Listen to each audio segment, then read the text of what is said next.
From Bloomberg News and iHeartRadio, it's The Big Take. I'm Wes Kosova. Today, governments around the world want to raise the retirement age. Citizens are saying, not so fast.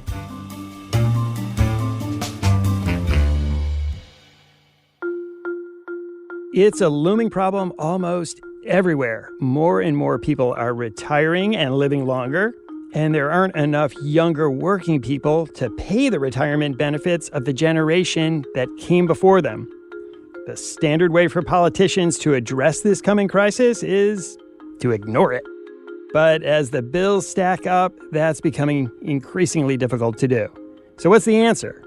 Two of my colleagues are here to sort out the tough economics and tricky politics. Ben Sills in Madrid leads Bloomberg's government and economics coverage across Europe. And Nancy Cook is a White House correspondent in Washington. Ben, we're seeing an awful lot of anger from French citizens who do not like President Macron's plan to raise the retirement age from 62 to 64. Can you describe what's going on in Paris? Yeah, the French people are furious about this, aren't they?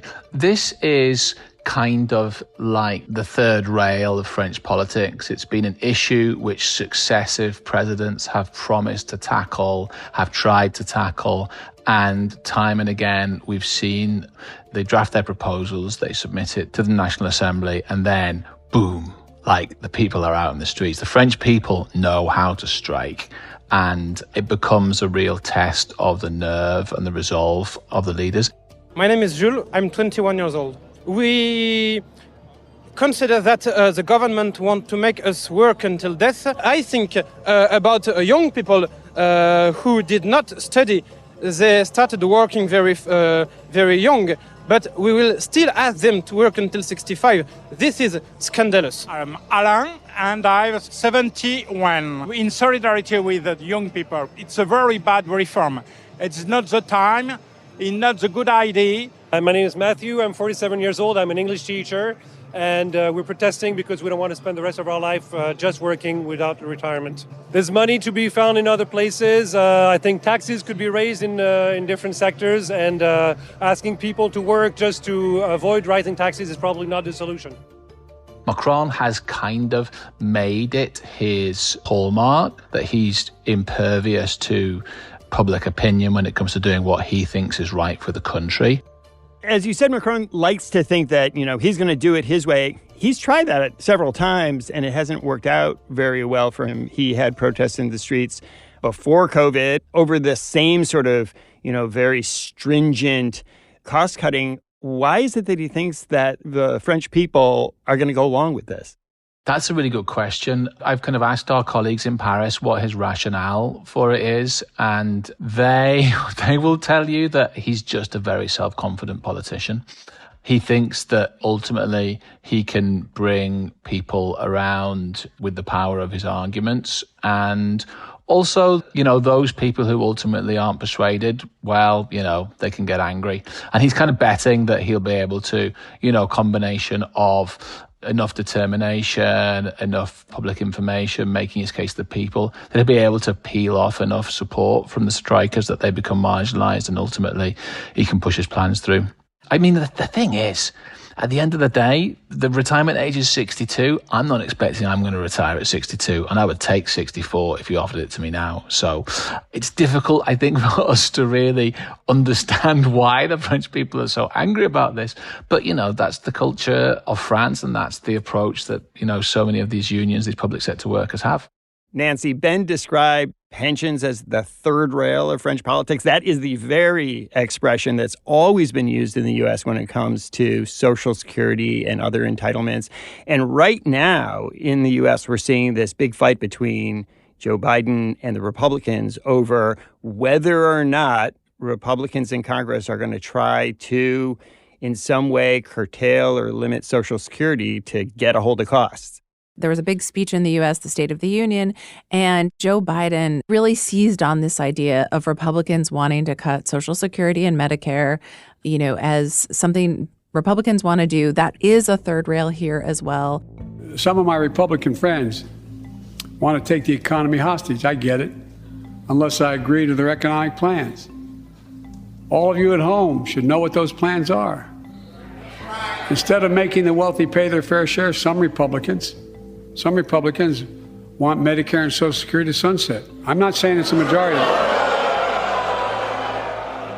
Senior citizens here vote in huge numbers. And so basically, he's really trying to put Republicans on the defensive and say, this is something you want to do. In reality, a Florida Senator, Rick Scott, who ran the political group that wanted to get Republican senators elected this past midterm cycle, did put forward a plan saying that he thought all federal programs should sunset and be reevaluated after 5 years. So this is a plan he put out. It was not like a widespread Republican plan. However, the Biden White House has seized on this as like one of their key foils heading into 2024. And they are really hammering the Republicans home on it. It came up in the State of the Union. A bunch of Republicans booed him. But the president then went to Tampa, Florida, and sort of reiterated this. You know, Florida, as you know, has a ton of old people who live there and have retired there. So this is going to be a really key thing heading into the 2024 election, with Biden trying to draw a contrast with Republicans, saying, you know, he wants to keep these programs intact. He's a defender of them, and trying to argue that Republicans want to cut them. And even the Senate leader, Mitch McConnell, the Republican leader, came forward to say, no, we're not going to do that. We're not touching Social Security. So you can see the Republicans running away from this idea themselves. They're totally running away from it because they understand how important it is to senior citizens and people that vote. And in America, you have to remember that Social Security is viewed a little bit differently than other entitlement programs like food stamps or Section 8 vouchers for housing, because Social Security is viewed as something that workers, you know, are taxed on throughout their working lives, and they've paid into it. And so it's viewed as something where, you know, I have paid into this pot of money for my whole career, and I deserve these benefits. And any cuts to them are basically like taking money away from people, which they have already set aside. And people do not like it. You know, it's really similar, the situation in Europe. You're seeing across the continent a whole bunch of countries where governments are trying to stretch the system, to turn the dial a little bit, to make these systems more sustainable over the long run. And it makes people really angry. We're not just talking about France. In Italy, in Spain, in the UK, all of these countries, particularly these are European countries often where the budget situation is not the strongest and where the state pension system is one of the major liabilities at the moment, look forward into the future and the ratio of workers to people over 65 just gets worse and worse and worse. And that situation is just going to get so much more acute. So we have this problem. It has to be solved. I mean, the reason why they're doing this isn't to punish seniors. It's because there isn't enough money to pay them out, especially because there are fewer younger workers than there are people now retired. So what is the answer? We've seen any number of things come along. You raise the retirement age, you cut benefits, or you means test it so that wealthier people, you know, get less money. But Nancy, are any of those things likely to fly? Well, so the last time Social Security was really changed, like in a big, meaningful way, was in 1983 under Ronald Reagan, you know, the Republican president, and then a Democratic Speaker of the House, Tip O'Neill, changed it and made some tweaks to make it more sustainable. So that was the last time this came about. I think that one other sort of wonky idea that people have talked about, or the policy wonks have talked about, is there is a limit of how much of one's salary is taxed for Social Security. And so one idea that people have had is you could raise the amount of one's salary that is taxed. So people who have higher salaries would pay like a greater share of their salary, and that's one way to do it. And people who earn less would never hit the cap, and so in that way it's more progressive. Right. So a majority of Americans would not pay more. It would just be the wealthy paying more into the Social Security trust fund. But it is a problem that the United States will have to solve. You know, by 2035, the taxes will only pay for 75% of the benefits. So this is something that politicians will have to grapple with. But the thing is that this is not something Joe Biden wants to do. This is not really something that the majority of Republicans want to do. And I would say a decade ago, there was more appetite to deal with these deficit-busting issues when President Obama was president. But really, like, President Trump blew through the deficit. You know, that was not sort of a thing that he was interested in. And so both parties really just, like, don't want to talk about it at this point. This is not the time for budget hawks in D.C. And so it's an issue that they keep pushing off. So it seems like the answer for the U.S. is it's going to be somebody else's problem once I'm already gone from office. Ben, what about in Europe? We have a lot of countries different governments, different approaches. What are some of the ways they're trying to get their arms around this? With the exception of Macron, I mean, he's really out in front in terms of trying to tackle it. But I don't think that shifting the retirement age from 62 to 64, it's symbolic, and that kind of opens the process of making the system sustainable. It's not a fix in itself. My kind of guess is that you've seen how this works, whereas in Europe, we just muddle on until we reach a crisis. In this situation, I think there'll be a lot of muddling on. And then there is one solution out there, but it's arguably even more controversial than pension reform itself. That's immigration. There's going to be tons of pressure for immigration into the EU in the decades ahead. I'm sure it's going to be the same in the US, and Nancy could speak to that. But, when you get to the point where the number of workers is declining year after year, and that's hitting not just the pension system, but GDP growth and inflation and all these issues, there's a load of people that want to come in and work. But that's just a really difficult political issue to open up at this stage. But when you get to a crisis, it's going to look a bit different. Yeah, I agree with that. I think that, immigration is something that could definitely help as well, because it would expand the U.S. tax base. And we've seen so many immigration restrictions in the U.S. But, just like Social Security and Medicare are the third rail in politics, so is immigration right now, particularly for Democrats who feel like they don't really have a solution for it. And so it's like all the third rails of politics in one pot, Ben, as you so beautifully put it, things will sort of muddle on till it reaches a crisis. How many years are we looking at for France, for Italy, the UK, before the bill comes due and we reach the point where something has to be done? That's a good question. Maybe not this crisis, but one of these crises somewhere along the way, the problems in the social security system are going to become a major factor for the sustainability of the public accounts. And that's when you're going to have late night, high stakes negotiations to sort this out. That'll be the same thing in the U.S. The U.S. will muddle along for the next decade until it's a major crisis. And the last time they reformed Social Security in 1983, it was really like, an 11th hour deal. And when there was real solvency of it up for grabs, and these, a Republican president and Democratic Speaker of the House came together. But it was really something that they did at the last minute. And that is the way Washington works. Nancy Cook, Ben Sills, thanks for coming on the show. Thank you very much. Thanks so much. When we come back, all kinds of unpopular ideas to fix this problem.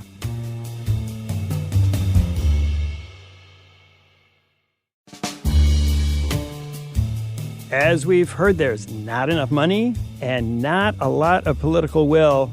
What do we do? My Bloomberg colleagues Amy Bainbridge, Ainsley Thompson, and Emily Cadman are here with me now. They've been going country to country to try to find the way out.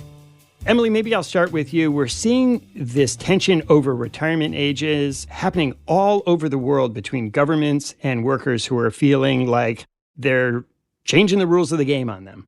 Yes, I think this story is something that taps into something that cuts across cultures, across classes, across, many, many different things.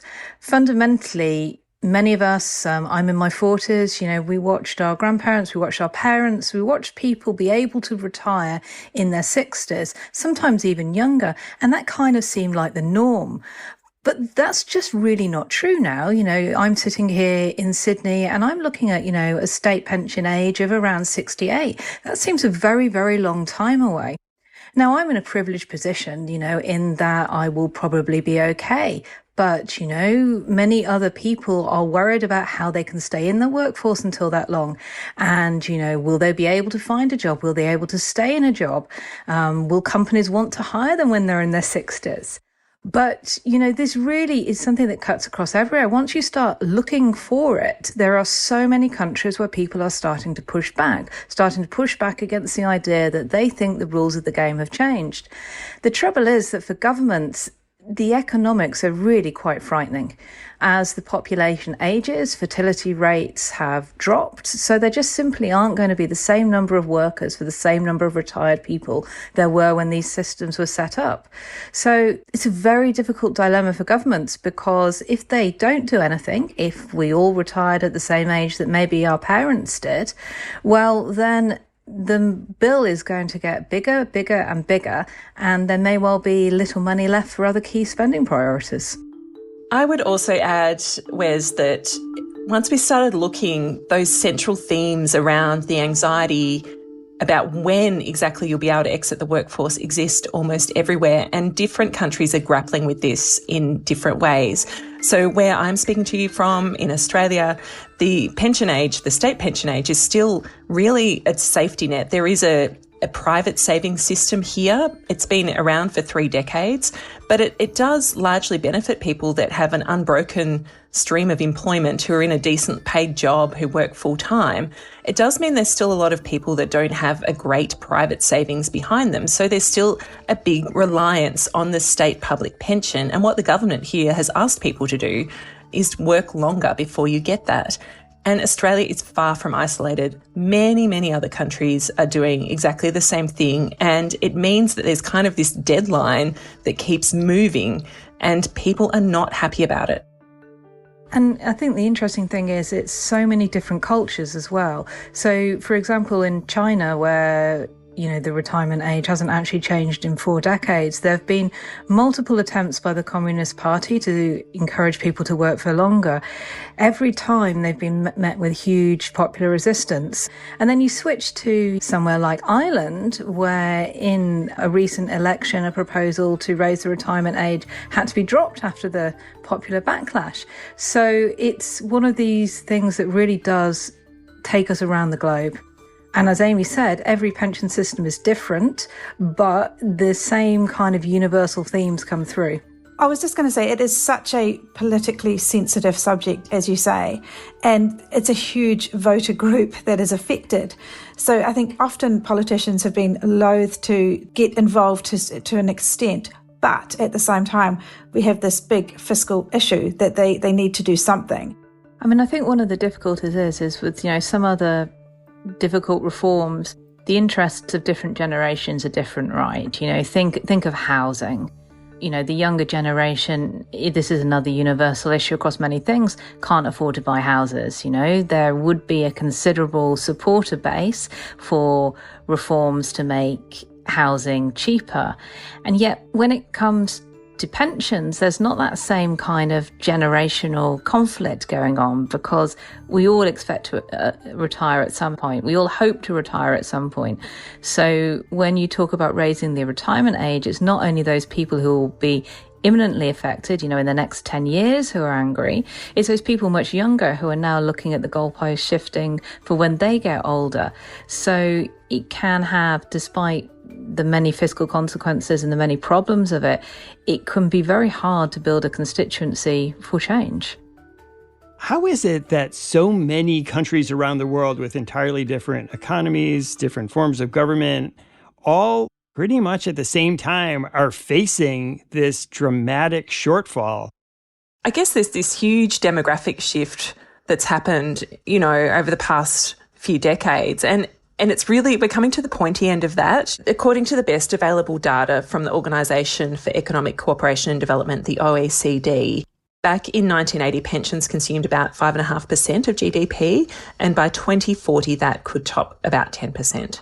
So, the stats are in. And I guess the other thing that we haven't talked about is when you look at the demographic shift, a lot of people are also entering the workforce later. So more people are getting educated, for example. So they might not enter the workforce proper until their early to mid-20s sometime. So that, again, shifts that economic base as well.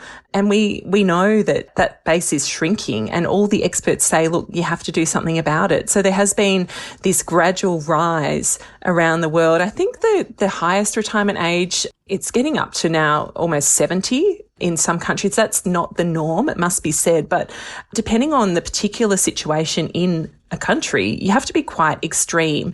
I guess what's happening here in Australia and make it harder, say, somewhere like France, is Australia has sort of introduced this incremental shift. So it wasn't like we woke up one day and all of a sudden the retirement age became 67. We're gradually working up to that over a period of years. And so people had kind of this time to ease into it. But I think that message in France and other countries, it's pretty extreme, and it's not very palatable for people. It can be quite a shock. It's a real skill to try and take the population with you and explain the reasons why this is needed. Yeah, in some of the countries where we sort of aren't seeing the same kind of level of people literally on the streets, One thing that has been gaining some popularity is attempting to automatically link pension increases to life expectancy, a purely mathematical link. And that in some ways is aimed to take some of this emotion out of the situation. It's mainly broad generalization, but countries in Northern Europe right now are experimenting with that. And, it's relatively new, and, we'll kind of see how that plays out over time. But, that is one way that people are trying to do it, and that may take some of the emotion out, as we talked about. Ireland is quite an interesting one as well. They were trying to raise the retirement age to 68. They dropped that proposal because there was this popular backlash during the election. And instead, they're telling people that if they work for longer, they'll get a higher pension for each year that they keep working over the age of 66. So that's quite an interesting way of doing it as well, I think, to sort of encourage people to keep working if they're able. Not saying you can't get your pension, but if you're able and you keep working, you'll get a higher pension. I think we're seeing some creative solutions coming out. Ainsley, in your story, you also write that one of the reasons this has become such a crisis is that people are just living longer. When these systems were set up, people tended to be retired only for a short time before the end of their lives, and now people's lives have stretched on. Yes, that's right. And that's one of the arguments, I guess, governments make for raising the retirement age. They're like, well, you're still going to have the same amount of years in retirement because you're living longer now. So therefore, you should be working longer. It doesn't always wash with the public, though, I don't think, that argument, because they were expecting to retire to have this pension at a certain age. And just going back to that question of life expectancy, Wes, which we saw a really extraordinary ramp up. It was getting better and better every single year. I mean, what is true is that rate of acceleration has slowed. The expansion of public healthcare systems and the amazing advances in medical technology have helped make us live longer with a lot of things. But now we are getting into a lot of issues around things like chronic disease.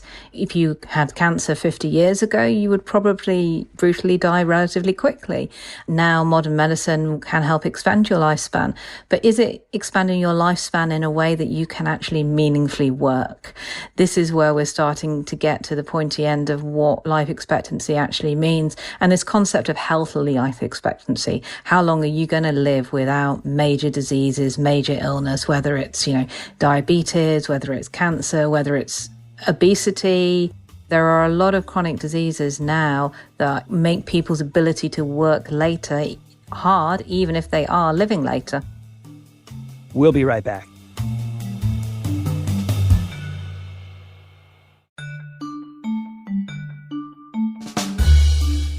Amy, one thing that comes through in your story is how this issue exposes these tensions between various parts of society, where people who live longer are often those who had less physically demanding jobs and made more money, and yet they'll wind up getting more money than those who need it most and perhaps need to retire earlier because jobs took a bigger toll on their health.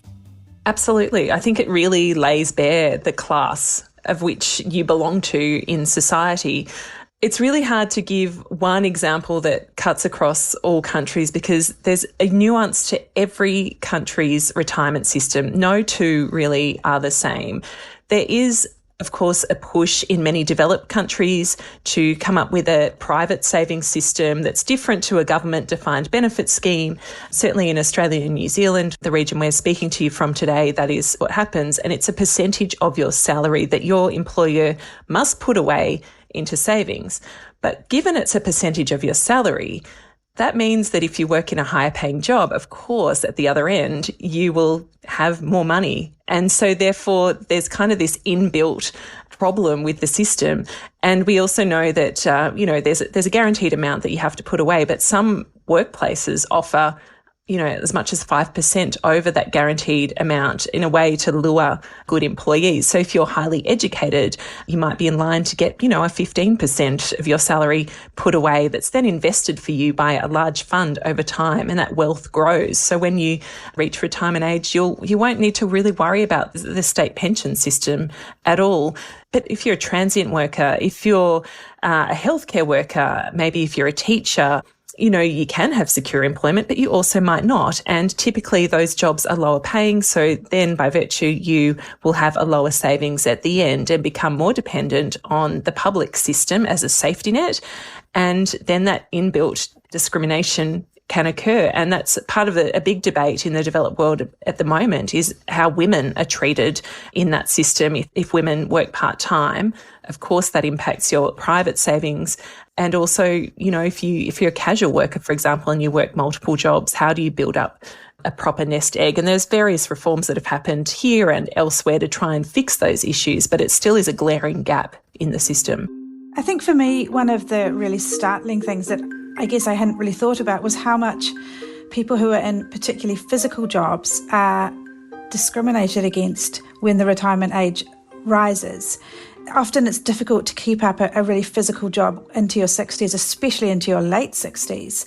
And so that means those people have to go on either unemployment benefits or health benefits, which are lower than pensions. And so it increases poverty in old age, which is very difficult for people. There was a study by the IFS in the UK, and it looked at the retirement age, which was raised by 1 year in the UK to 66. And that made a difference of doubling the poverty rates of 65-year-olds. So it's quite startling when that happens, I think. Raising the retirement age by 1 year doubled the poverty rate. How did that happen? Because the people who would have got their pensions and who were unable to work instead had to go on the unemployment benefit or health benefits, and they're lower than the pension benefits. And so they were pushed into old age poverty. Wes, I would also say that from talking to people who study this phenomenon globally, and a lot of demographers are looking at this kind of thing, being employed in your early 60s, I mean, if you already have a secure job and you're working behind a desk, then it's kind of easy just to stay in that job and just push, you might even push beyond the retirement age. But if you're somebody who's been in different types of work, or you're exiting the workforce and then have to, you have to change jobs for whatever reason, what lobby groups say, advocates say, is that there's still a huge amount of discrimination against older workers. So if you're 65, for example, applying for a job, what are your prospects against somebody who might be 10, 20, 30 years younger than you? And that is where the playing field is really not level at all, because if you are job hunting at that age, there needs to be a mindset shift from employers as well to make sure that they give those opportunities to older workers as well. And Amy, I think some of the things you've been looking at is really going into how the pension age being raised does discriminate against particular groups of people. There is a court case that's being heard, and it's looking at this idea that Indigenous people in Australia live around about 8 years less than non-Indigenous people in Australia, and therefore they should be able to access the aged pension earlier. Exactly how much earlier, we don't know. That would be up to the court to decide. But I think it's a really interesting example of trying to challenge a system that one size fits all really just doesn't work for everybody. When you look down the road in a few years, when the bills start to come due, how will this be paid for? The best description I've heard of it is, this is a slow-moving financial crisis, probably the slowest we've ever seen, because, it's not like some dramatic thing that's going to happen and be done with and there'll be a solution in, 1 month, 2 months, a year. This is building up to an incredible pressure point. And at some point, the needle is going to have to be grasped. At some point, something is going to have to be done. But whether we're there yet or not is, I think, probably not. I think, the likelihood is this problem will be, continued to, kick down the road a little bit further until it really does come to a point. I mean, morbidly, the only thing that might stop this becoming such an intractable problem is if the increases in life expectancy do really slow down, if the increases in life expectancy do go into reverse. But that would be absolutely nothing to celebrate. The extension of life expectancy has been one of the big successes of this century. And, the idea that anything like that would have to be endangered to solve this is not an answer I think anybody on any side of the political aisle wants. Amy Bainbridge, Ainsley Thompson, Emily Cadman, thanks so much for joining me today. Thank you, Wes. Yeah, thank you, Wes. It's a pleasure, Wes. Thank you. Thanks for listening to us here at The Big Take. It's a daily podcast from Bloomberg and iHeartRadio. For more shows from iHeartRadio, visit the iHeartRadio app, Apple Podcasts, or wherever you listen. And we'd love to hear from you. Email us questions or comments to bigtake@bloomberg.net. The supervising producer of The Big Take is Vicky Vergolina. Our senior producer is Catherine Fink. Our producer is Rebecca Chasson. Our associate producer is Sam Gebauer. Hilda Garcia is our engineer, and our original music was composed by Leo Sidran. I'm Wes Kosova. We'll be back tomorrow with another Big Take.